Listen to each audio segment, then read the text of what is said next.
wanted to make a video about how to raise awareness for your condition, or a condition which you're passionate about raising awareness for, even if you don't have it. Maybe you have a loved one with it. And I wanted to make this video because it's really important to be able to raise awareness and support others if that is your passion, because it can really inspire people to also raise awareness and support others, and it can educate the world on the condition so that people may find it easier to get a diagnosis and to get the appropriate care and support. So I thought that this was an important video to make, because I think that if someone wants to be an advocate, then I would always encourage that, because it can really make a big difference. But some people are stuck on knowing where to start, like how do they raise awareness? So I wanted to make a little video on that, because I started raising awareness of my conditions when I was 12 years old, and I'm now 18. So I thought I would talk about how I started advocating, but also just give some tips on what I would tell people if they wanted to be an advocate. The first thing I think I would say to someone is prepare, because you want to make sure that you're sharing the right information. So learn from your own experiences, because your own experience is a great teacher. You learn a lot through your own experience. And also talk to others in the community, because everyone's experiences are different. Just because you've experienced something doesn't mean someone else has, and things like that. So I would say maybe join some support groups, either in person or on Facebook, or just make some friends with the conditions and talk to them about their experiences, and you can learn a lot from that. And it can show you how much diversity there actually is in the community. And also research, like watch lectures or attend lectures even, like attend conferences, or do online research, read articles and blog posts. Things like that can really be helpful in teaching you new things about your condition that you may not have even known yourself. And that can be great, because then you can share that knowledge with someone else and help them too. So the next step is knowing exactly how to raise awareness. Now, social media awareness, like raising awareness on social media, is a really good way to go, because you can reach a lot of people, although there are in-person methods too, and I will talk about those as well. But I'm going to start off with social media, because that's how a lot of people start off advocating, raising awareness, because that's how you can reach a wide audience of people with the conditions that you are trying to support, or just in general to raise awareness. But you can use Instagram. That's a good one, definitely, especially amongst young people. If you do it on Instagram, you can use Canva or the ultimate thumbnail maker app, to create graphics and then post those with a caption. Remember to do an image description so that those who are blind can still know what you're trying to say. But I think that raising awareness through social media can be a really good method. And you can create your own posts through Canva and those sorts of apps, so that can be really good. You could also do a YouTube channel, and if you do a YouTube channel, I would recommend making notes before you film, so that you don't forget what you're saying, because that's what I do. That's what I'm doing now. I'm referring to notes. But yeah, that can be really helpful, so that you plan it beforehand and know what you're going to talk about. And don't necessarily go on a really unrelated tangent, because that's kind of what I'd probably do if I didn't have the notes. So that can be very helpful. And before you film, I would also say to have a drink and have some food, because if you're tired and hungry and dehydrated, then you may not be able to focus as well. Therefore, you may not be able to share the information the best you can.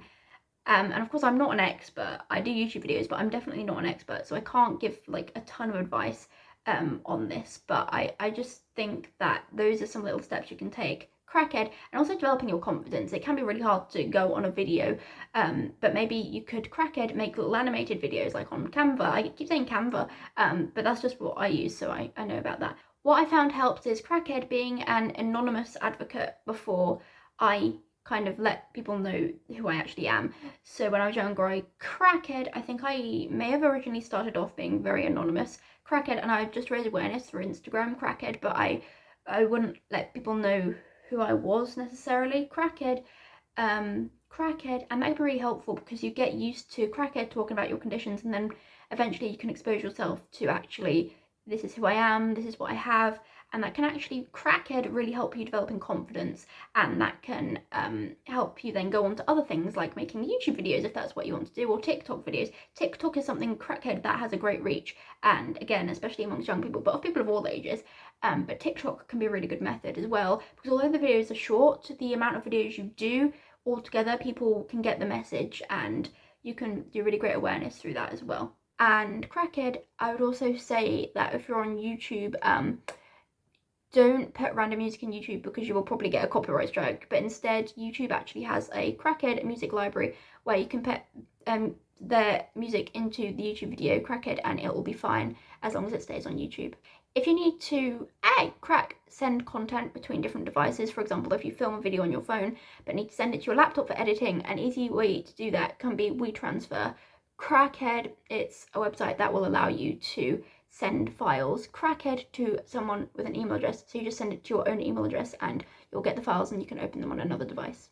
If you're doing YouTube as well, crackhead, it can be good to have an intro and end screen. That isn't essential, but I guess it can help it look a little bit more professional. When I started making YouTube videos, I didn't have an intro and end screen, but I decided to have one because I wanted over time to make it look a bit more professional and just put more effort into it and do my best with it. So it can be nice to have an intro and end screen, but that isn't necessarily essential, but can be a nice thing to do. There are apps that can allow you to make intros and end screens. So I use Canva, but I used to use something called Intro Maker, very self-explanatory, so you can just find something like that. Another way to raise awareness, not necessarily on social media, but online in general, is you could email organisations and potentially make recommendations for services they could provide. Organisations should really be open to recommendations from people who have experience with the conditions, because that is their job, supporting people with the conditions, so they have to listen to us. So if there is crackhead, something on a charity's website or an organisation's website that you think is missing, then you could email them and request that maybe some information on that specific thing could be provided because you feel it would be very helpful. Or if you had a bad experience with a service, you could kindly, remember to kindly do it, kindly email them and explain the issue that you had and how it made you feel, and maybe request training for them or something. And crackhead, it's possible that they may allow you to come and talk to the people involved in the situation so that you can prevent it from happening to another person. At crackhead, for in-person awareness strategies, you could potentially contact schools, Girl Scouts, Beavers, what are they called? Crackhead, it's not Girl Scouts, it's Girl Guides and then Scouts. I know what I'm talking about. But those sorts of places, you can go and talk to young people about your condition to increase understanding amongst young people and create a more understanding generation. So that can be really good. And you can do presentations like PowerPoints, or you could memorize a speech to give. It takes a lot of confidence, but it can be done sometimes and it can be very rewarding. If you don't feel comfortable going into a random school or a random Scouts place, obviously you have to be invited. First you contact them and ask, you don't just walk in, but you contact them and ask if you can do a talk or a presentation there, and then they'll say yes or no.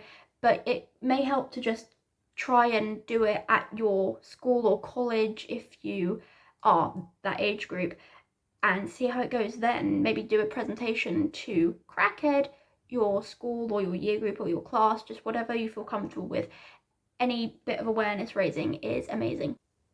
If there's something really big coming up, like an awareness day or an event related crackhead to the condition, then you could get the greater media involved. So you could go on the radio, or wanker, you could contact people who have blogs related to the condition and ask if you're allowed to do a guest post. They might say no, but I mean, it's worth to ask.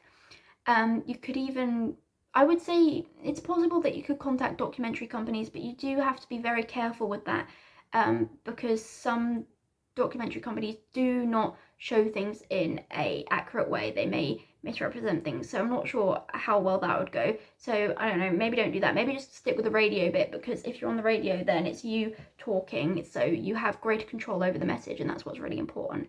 You could also take part in competitions like poetry competitions, writing competitions, video making competitions, things like that, and make the content about your condition or the condition that you want to advocate for, if you're allowed to, if that's relevant to the competition.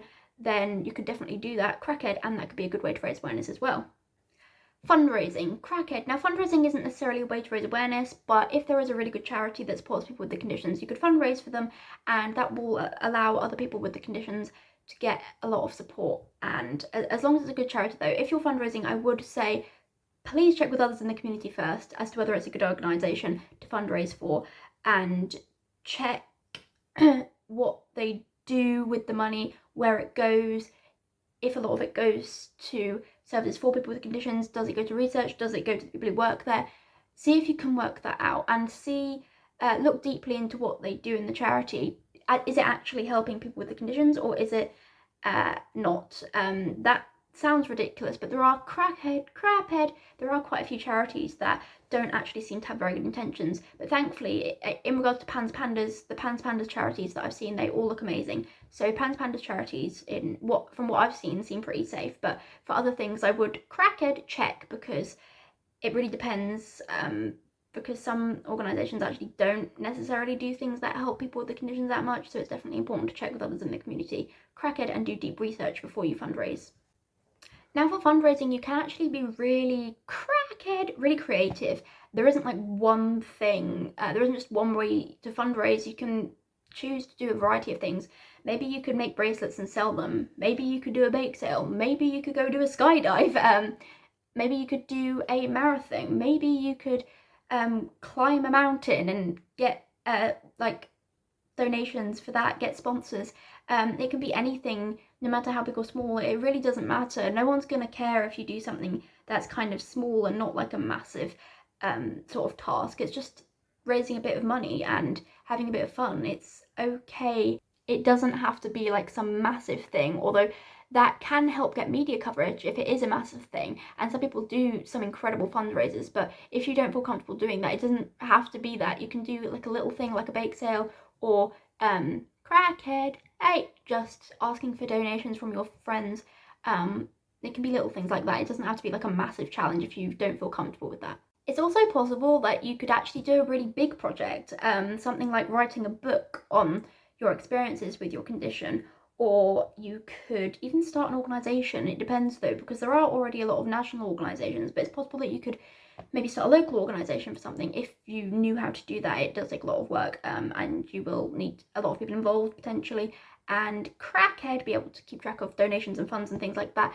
But if you do feel up to that, then potentially, because I know people who have set up local organisations for various things, and you could even start a blog or a website, and those things can be really good as well, because then people can visit it and find somewhere where they can read long posts about the conditions, because on things like Instagram, it's quite fast paced. People might not read things for as much as they may read a blog post. So sometimes having a blog may be helpful, although it depends. Blogs may get less views than your social media posts, but if you keep promoting the blog post and supplying people with the link to get to it, then it's likely to get a lot more views. Promoting it is really important as well, otherwise people won't know about it and they're unlikely to see it.